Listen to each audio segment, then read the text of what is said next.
Well, continuing with the Tektronix 570 curve tracer, what you see on the screen is a power Pentode.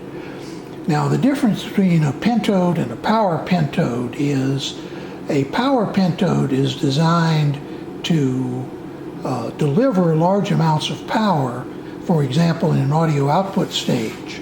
This particular power Pentode is a 6F6. And let's take a look at the, down here, at the two tubes. This is one 6F6 and this is the other one. So let's switch between them and see what the differences are. This is grid A, or the 6F6 on the left, and this is grid B. Now, what I'm going to do is I'm going to press the zero bias switch, and what that does is it applies zero bias to the tube. You see where that is. What we are doing is we're actually applying some positive bias, and we're going to reduce that.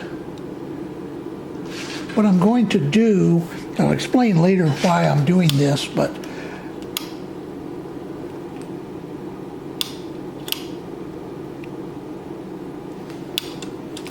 okay, now what I've got is the top trace is basically the zero bias trace, and that's for this tube. Now we're going to switch to the other tube, and you notice that now we'll go to zero bias on it, and you see where the zero bias is.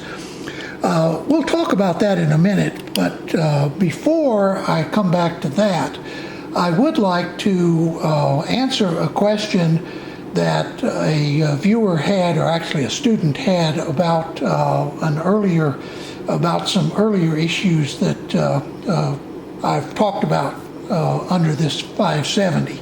So let's get to that and then we'll come back. A student asked a question attempting to clarify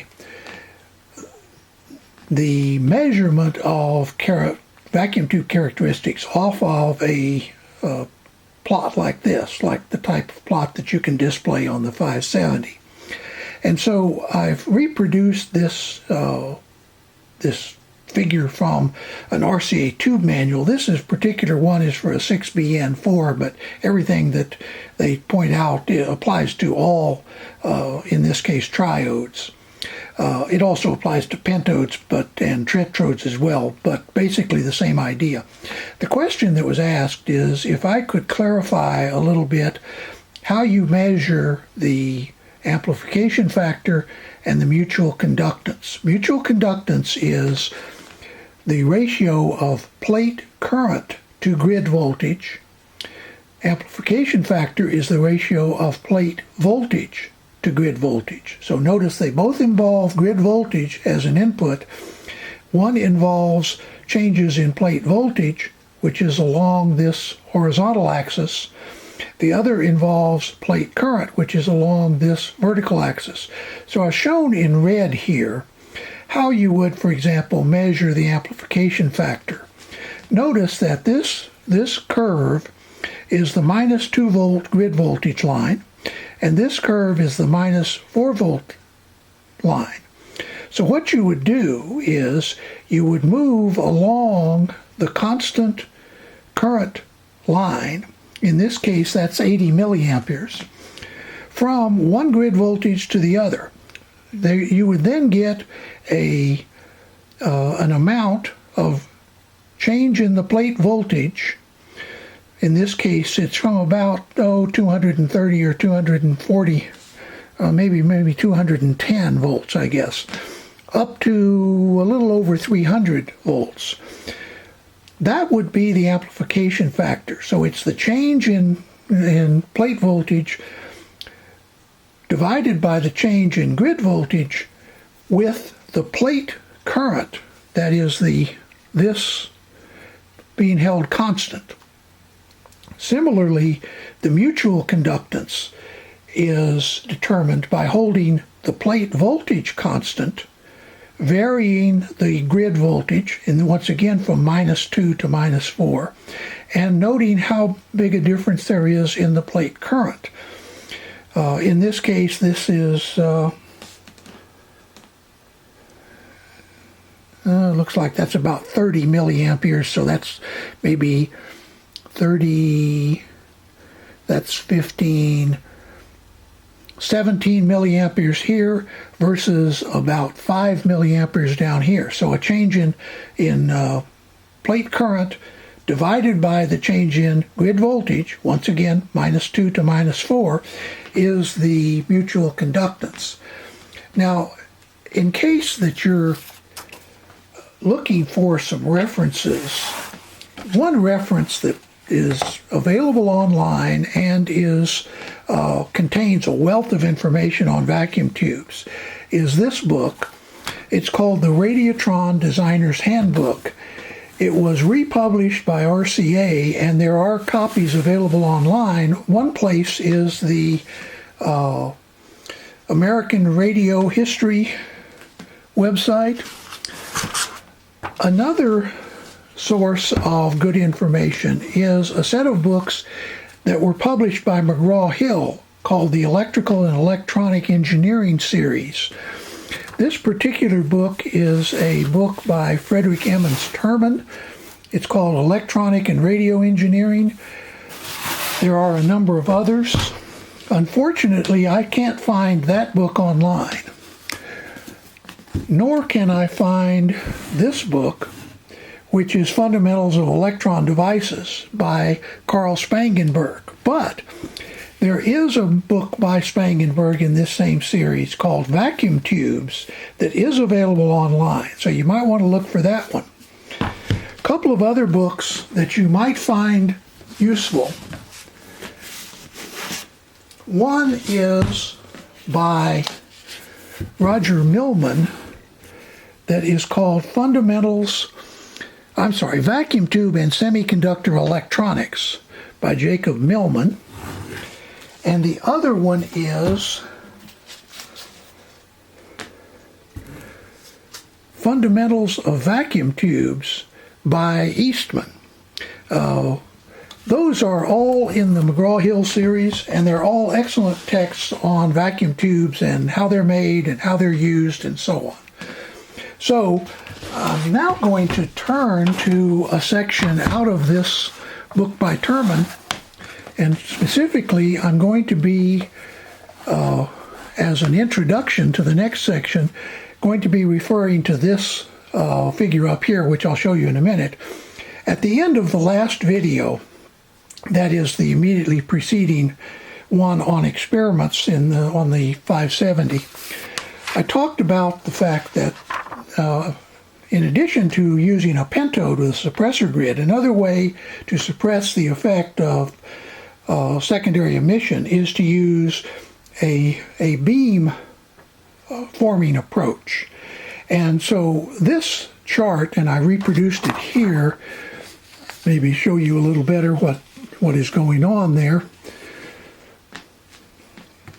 What this is attempting to illustrate is, you may remember that these are the curves for what are called screen grid tubes, which are sometimes called tetrodes. And you remember that it had this kink in it that was alleviated in large part by adding a suppressor grid. And that's what this curve shows. Is the nice thing about a pentode is you can operate a pentode down in this region. You can't operate a tetrode down here. It's extremely nonlinear. But a pentode you can operate down to a voltage close to or at around this knee. Well, a beam power tube is this top curve. Notice how the knee not only is a little lower, therefore a little wider operating range, but it also is sharper than the curve in the pentode. So we're going to be looking at some beam power tubes in a minute, but the tube we just looked at, the 6F6, is a pentode. So let's take a look at that one, and then we'll come back and do some more experiments. This is the tube that we started out looking at, the power Pentode. Notice it's called a 6F6, and this is the metal tube. They also make it in a glass, and they also make it in a GT, which is the shorter glass envelope. This particular listing is from the 1940 RCA tube manual called RC14, which, if you're interested, you can download that and a number of other of the RCA manuals from twobooks.org. So this is the one we're going to be looking at. Let's first take a look at the characteristics when connected as a pentode. And one thing I will point out to you is that some of these curves up here are for positive grid voltage. We are going to start at 0 volts, which is here, and go down. We're not going to use any positive grid voltages. That's fine to do, but whenever you make the grid positive, you draw some grid current, and that introduces distortion. So most hi-fi amplifiers want to operate down in this region. At any rate, notice that the curves, the knee of the curve is a little bit flat. It doesn't make a nice sharp curve like that. Now, I will also point out that you can connect the unit as a triode, and these are the characteristics you will get that way. Some people prefer using triodes because they do have less distortion than pentodes. So you might want to connect this tube as a triode, but when you do that, you give up a lot of efficiency. So there's always a trade-off between, do you go with a triode and operate it very inefficiently, which means a tremendous amount of power being supplied from the power supply compared to the amount of power being delivered, for example, into the speaker or the antenna or whatever the load is you're trying to drive.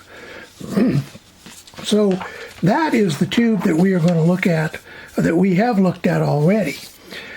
Then we are going to compare it to a 6K6. Now this also is a listing from the RC14 manual of 1940. Let me show you the next page.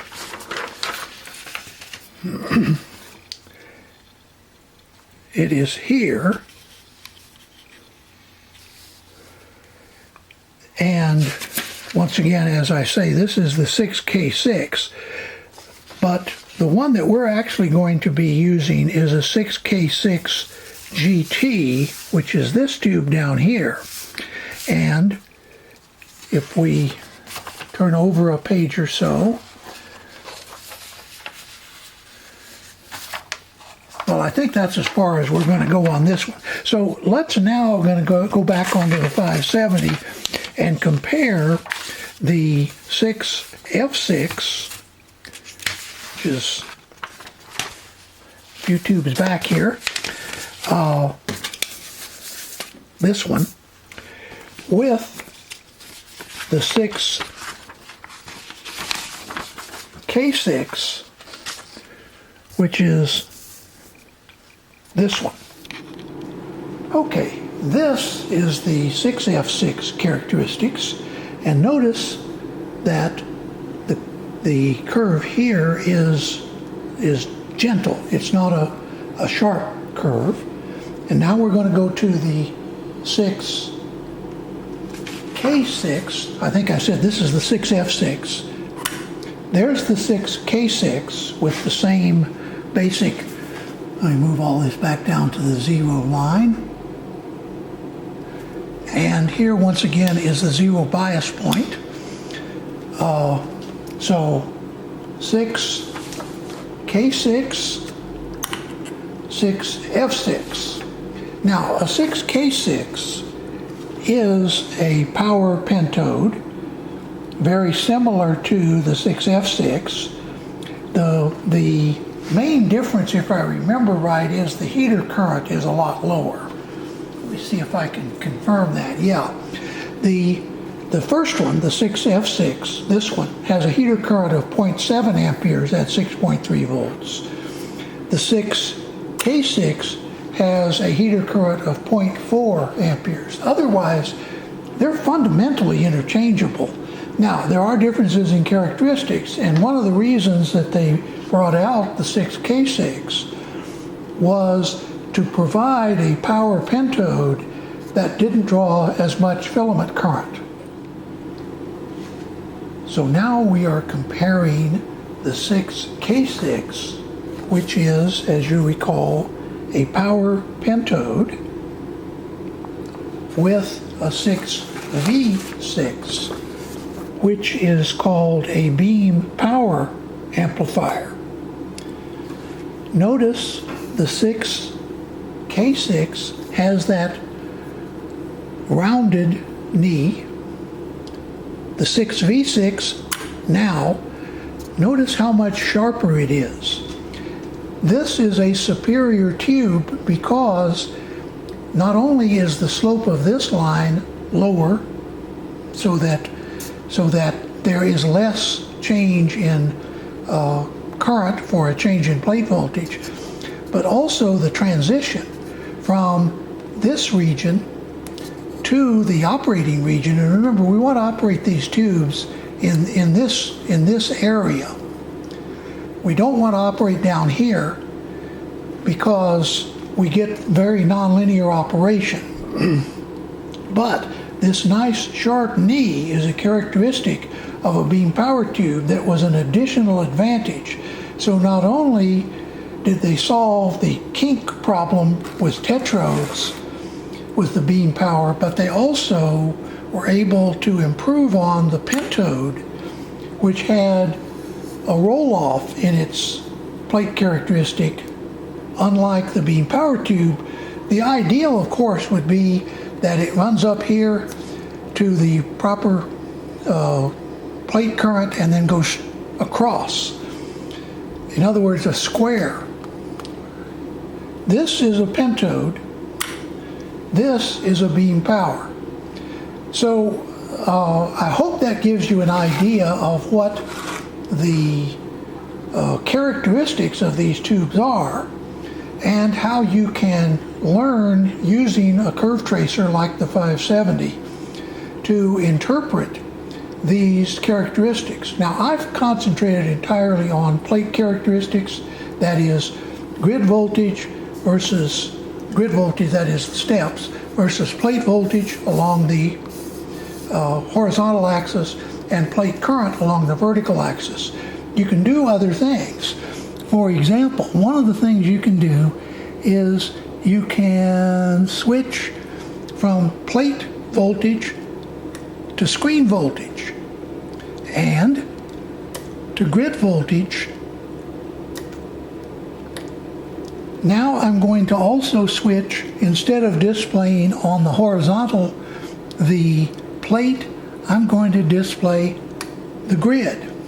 And you notice, and of course I could expand these out, and there are uses for each of those different traces when studying the tubes and deciding how to use them in a circuit. But that's something we can talk about in a future day. Before I leave, let me go down here and show you the physical difference between these two tubes. On the left is the metal 6F6, and on the right is the glass GT6V6. The 6V6 was a still later version, and as we pointed out, is a beam power amplifier, not a power tetrode or a power pentode. So once again, hope this has been of interest, and I'm going to be continuing some experiments with the 570. One thing I want to do is try different tubes of the same basic design, but for example having different filament voltages, as well as play around with plate and screen voltages and currents, and in essence, just confirm what you can learn in those books I mentioned at the beginning of the video. So take a look at some of those books. You can at least download the Spangenberg vacuum tubes book from twobooks.org and take a look at it. And most of the rest of that material is available in some form, for example, the Radiotron Designer's Handbook. So I hope I have piqued your interest in looking at vacuum tubes. For those of you that use them in hi-fi and other guitar amps and such, maybe you've learned something about them that you didn't know before. At any rate, stay tuned, stay safe, and have a nice day.